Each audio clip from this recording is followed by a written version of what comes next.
In recent times, the world of megachurch pastors has been rocked by a series of shocking revelations. Now, the spotlight has shifted to Robert Morris, the influential pastor of Gateway Church in Dallas, Texas, a congregation that boasts over 100,000 weekly attendees.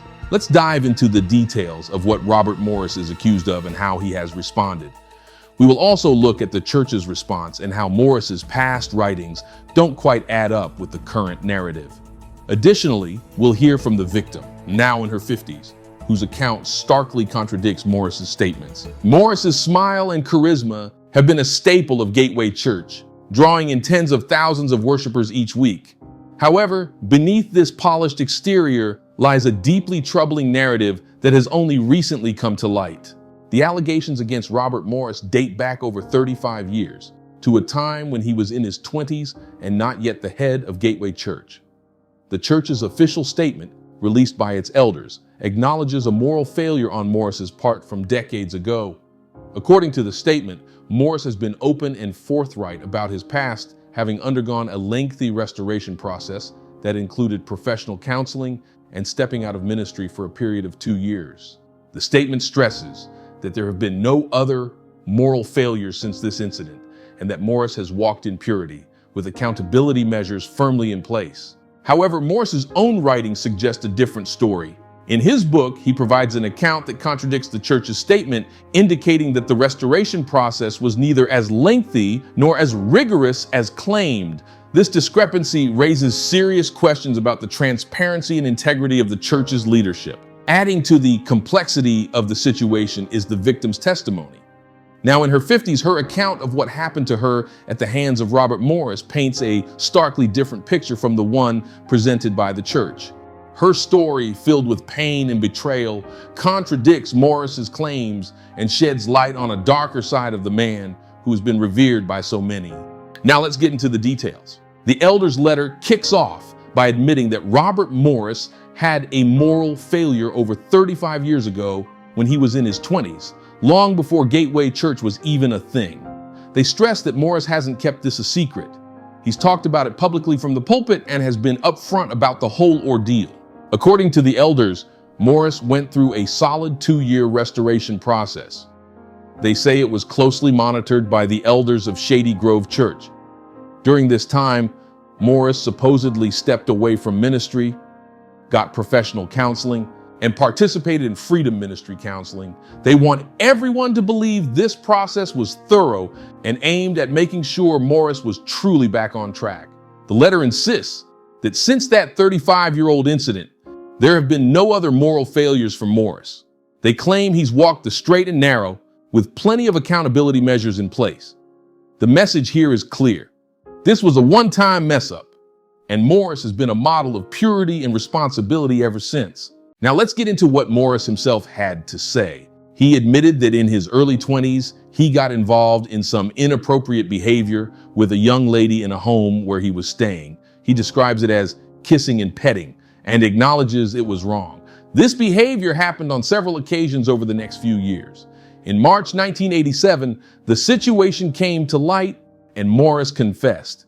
He says he submitted himself to the elders of Shady Grove Church and the young lady's father, who asked him to step out of ministry and undergo counseling, which he did.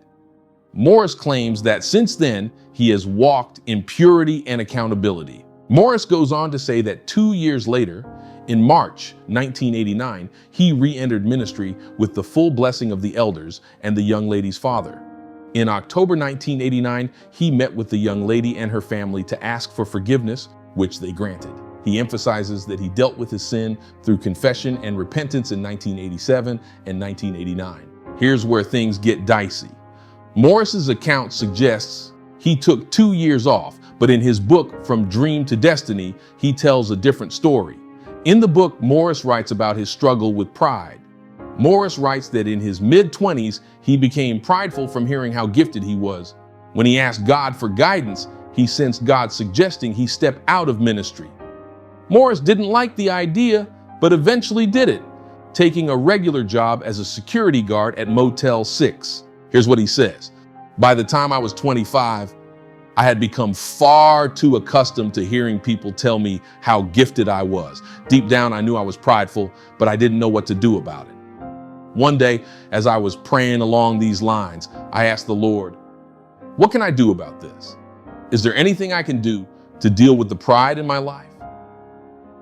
His answer didn't exactly thrill me. I sensed him telling me, you could step out of the ministry and just take a regular job. My response didn't exactly thrill him either. I said, yes, that is a thought, Lord. It's a bad thought, but it is a thought. Seriously though, the religious part of me couldn't imagine that it would be God's will for me to leave the ministry. After all, I was being used so mightily by him. But try as I might, I could not get rid of that thought. It got stronger and stronger until the Lord orchestrated the circumstances for me to step out of ministry. I finally did what the Lord suggested. I stepped out of the ministry and started looking for a job. This account paints a picture of Morris stepping out of ministry due to pride, not because of inappropriate behavior. This discrepancy is critical. Morris continues. After a month of working nights as a security guard at Motel 6, I felt I had made great strides towards humility. I decided that perhaps I was ready to return to ministry. A month after all of this happened, I was back in ministry working for James Robinson's ministry. I got a job at their prayer center from 5 a.m. to 2 p.m. That sure sounded better than the graveyard shift I had been working at Motel 6. Morris's book suggests he was out of ministry for just a month, not the 2 years claimed by the elders and himself. This is a significant contradiction. It implies that the restoration process was not as extensive or as thorough as the church has portrayed. Moreover, his narrative about leaving ministry due to pride downplays the gravity of his actions and shifts the focus away from the actual misconduct. Now let's talk about the victim's side. Cindy Clemenshire, the young lady involved, she has a much different story. Cindy Clemenshire's account of her experiences with Robert Morris reveals a deeply troubling pattern of inappropriate behavior and manipulation that began when she was very young and continued for years.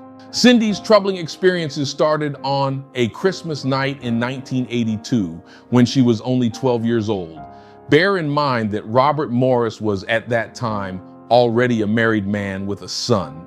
The Morris family visited Cindy's home, and the relationship that had seemed safe took a dark turn. That night, Cindy sat in the back seat of a car with Robert, who asked her to visit his room later. Innocent and unsuspecting, Cindy thought nothing of it. She described wearing pink pajamas with bloomer pants and a snap-up robe. In Morris's room, he told her to lie down on her back and then touched her stomach. He told her to close her eyes. Then he did other things. He warned her, never tell anyone about this because it will ruin everything. Clemshire claims Morris repeatedly did things to her in Texas and Oklahoma. Cindy recounts that this behavior happened repeatedly in different locations. Morris often claimed he was merely providing counseling. By the time Cindy was 16, the inappropriate behavior escalated, causing her significant distress and confusion. Years later, Cindy confided in a close friend about the incidents. Encouraged by this friend, Cindy finally told her family. Her father's reaction was immediate and protective. He confronted the lead pastor at Shady Grove Church, threatening to involve the authorities if Morris didn't step down from his position. This ultimatum forced Morris to leave the ministry for a period. Morris eventually sought to return to ministry, partnering with his wife and televangelist James Robinson. They approached Cindy's father, claiming Morris wanted to come back to ministry.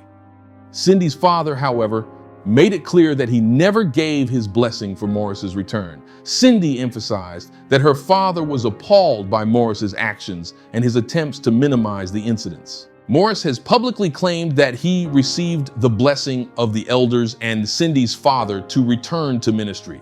Cindy disputes this, stating, "My father never, ever gave his blessing on Robert returning to ministry. My father told him he's lucky he didn't take him out. I am mortified that he is telling the world my dad gave his blessing." The whole situation with Robert Morris and the elders at Gateway Church is just a hot mess.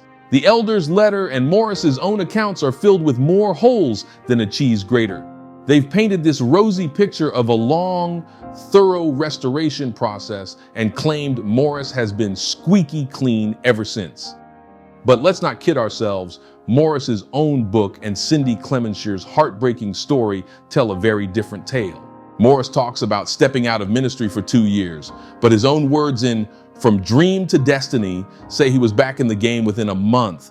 That's a far cry from the lengthy repentance and restoration process the elders are selling. What's worse is how the church seems to be trying to minimize Morris's actions. They keep harping on about how it all happened 35 years ago, as if time heals all wounds and makes everything okay. Newsflash, it doesn't. The Bible is pretty clear on this. Proverbs 28:13 says, "Whoever conceals their sins does not prosper, but the one who confesses and renounces them finds mercy." Trying to sweep things under the rug doesn't cut it.